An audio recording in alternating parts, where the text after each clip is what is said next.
with Chicago Magazine, Bears tight end Martellus Bennett doesn't understand why it's the quarterback on the football team that needs to be the leader. Skip, your comments on what Marty said about Cuddy. Marty Cuddy? I like that, Stephen My favorite two nicknames.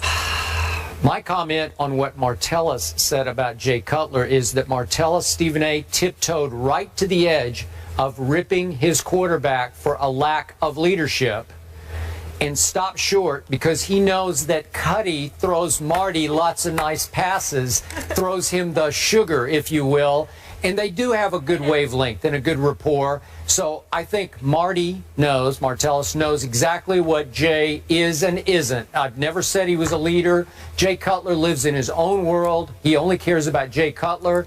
He has enough trouble leading Jay Cutler, let alone trying to lead the rest of the football team. Well, you can sit there and say he's ripping the quarterback. I just think he's speaking fact. He understands that in a great sports town like Chicago, they have a leaderless quarterback situation. And that's really what this comes down to. We all know that Jay Cutler's a joke. We all know that he has no business being a quarterback in Chicago. We all know that he's only still there because somebody, I think it was Phil Emery, was stupid enough to overpay him and place his faith in the franchise in this man's hands. We all know this. We all know that Jay Cutler, the only time we've seen him smile was when he was signing his contract for the media to see. He basically looked everybody in the face and said, I hoodwinked all of y'all. I got my money, and we all know I didn't deserve it. This is what the situation is with Jay Cutler. He's never going to change, Skip. He's going to be the same old way, Skip. That's just the way that it is, and there's no way around it. He can play, he can throw, but he doesn't care. Yeah. He's leaderless. He's devoid of leadership ability. And that's it. I'll let you get away with that, but not joke. He is not a joke. And I'm speaking as a Vanderbilt graduate. But I'm not talking about a talent. The joke did throw that team all the way to the NFC Championship game. Am I right about that? Really? Well, one he did. One playoff appearance in 9 years. Well, really? That's what you're going to bring up? He did make a dead clock is right twice a day. How many times I got to tell you this stuff?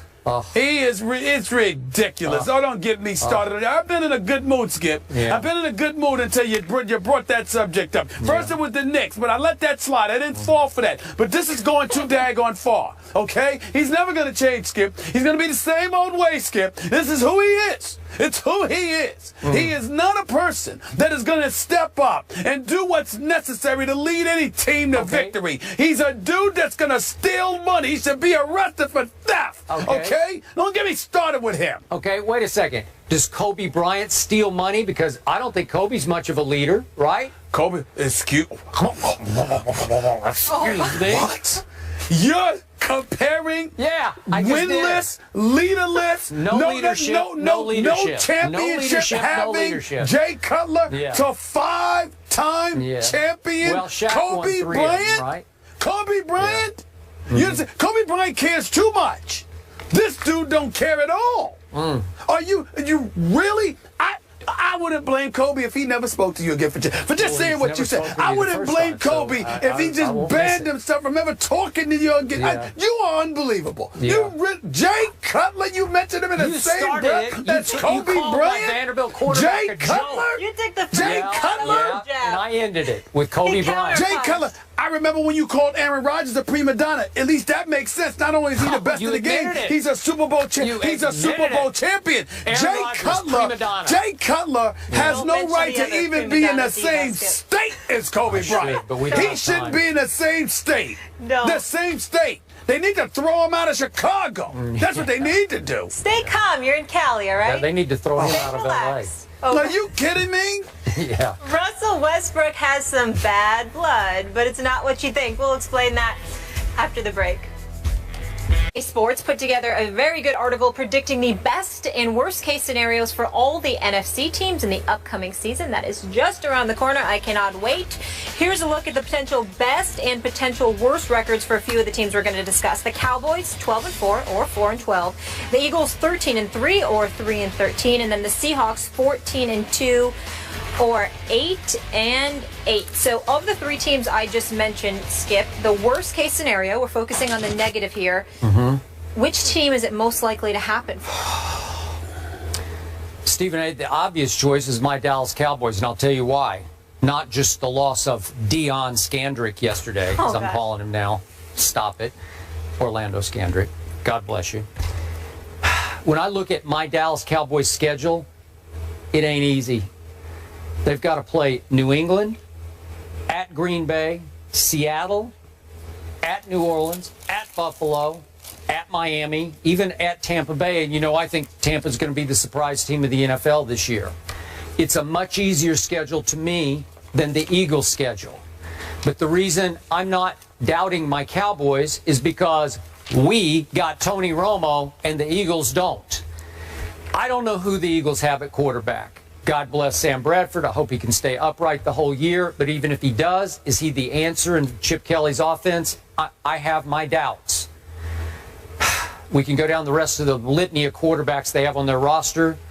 We can make jokes about Tim Tebow, but I won't. And it brings me to the Seattle Seahawks. To me, if I had to pick a team most likely to collapse this year, quote unquote, to fall, as this says, to 8-8.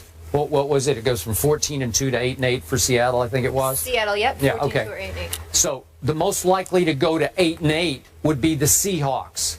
Super Bowl loser syndrome. What you have talked about the whole offseason. The internal dissension over the decision to throw the football instead of handing to beast mode on the final play of the Super Bowl. That can have a lingering effect on a team with so many strong personalities in the locker room. Now, I'm just doing worst case here, but we know Cam is holding out. That can have a negative impact on a team and on a player when he finally does sign, report, whatever he's going to do. He could be behind and get off to a bad start. Earl Thomas is coming off a serious surgery. Can he get right and stay right? We don't know. He's a high collision player. Richard Sherman decided not to have surgery on his, I think it was his elbow or his arm.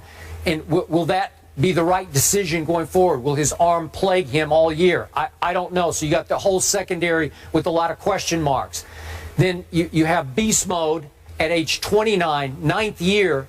Will he start to show some mileage? Sometime in this period, he will. And that brings us to the new addition, Jimmy Graham. Is he the right fit for them? We talked about it. Is he the tough guy that they need on offense to be the possession-catching tight end?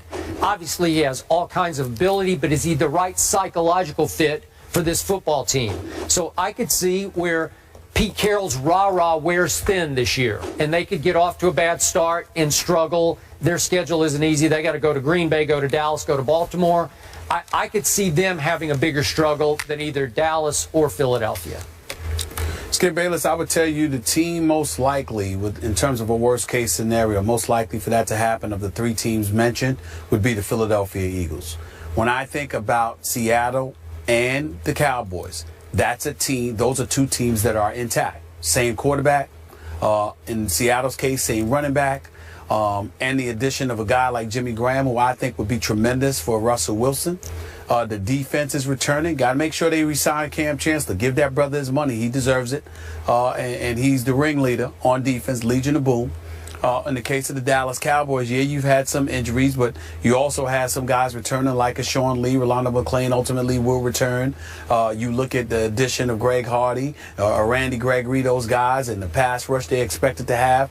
I don't see them falling to 4-12. Plus, you got Tony Romo. You still got Dez. You still got Jason Witten. You still got Cole Beasley. You still got Terrence Williams. You don't have DeMarco Murray. That's going to be a problem for you. You'll just throw the football more. That doesn't mean you'll fall way off the wagon. Just means you may not be 4-12. It just means you're not going to be 4-12. But when you look at the Philadelphia Eagles, Sam Bradford, question mark as to how long he'll last, coming off of 2 straight ACL surgeries. Yeah, they got DeMarco Murray and Ryan Matthews running the football. We understand that.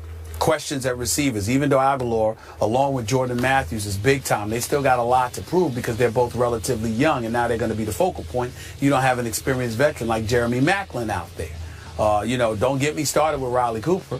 And so when you look at it from that perspective, along with the fact that the Eagles had one of the worst pass defenses to the game, yeah, you added Byron Maxwell, and you added Walter Thurman III, and I get all of that. But are they enough to bring you from, what was it? I mean, what was their defense? Their defense was ranked 28th overall, second to last against the pass.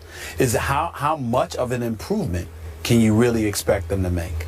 I think those are the legitimate question marks right now. I think it's undeniable, and I think you have to look at it from the perspective that if there's a team that can fall apart before our very eyes, it's the Philadelphia Eagles. I don't believe they will do it. I still think they got a shot. They probably could win the NFC East. But in terms of just this question as a worst case scenario kind of thing, if you're going to pick the Cowboys, the Seahawks, or the Eagles, I say there's a greater possibility for the Eagles to wet the bed than anybody else. Molly, this is a rare day on First Take because my partner, my brother from another mother, actually said some nice things about my Dallas Cowboys. Some positive, upbeat, and correct things about my Dallas Cowboys. Because he's in LA. He's happy. I guess so. Laid back, the sunshine. He's feeling good. He's got his blazer on. He's chilling. It's kind of true. It's right? kind of true. Yeah. Kind of true. La La. We don't call, you know, the fellas, we don't call it Los Angeles or LA. We call it La La. Okay, just so you know, you enjoy La La. Yes. Coming up, former NFL lineman Jonathan Martin speaks out about his time in the NFL. He has very strong words. We're going to discuss those when we come back. Stay here.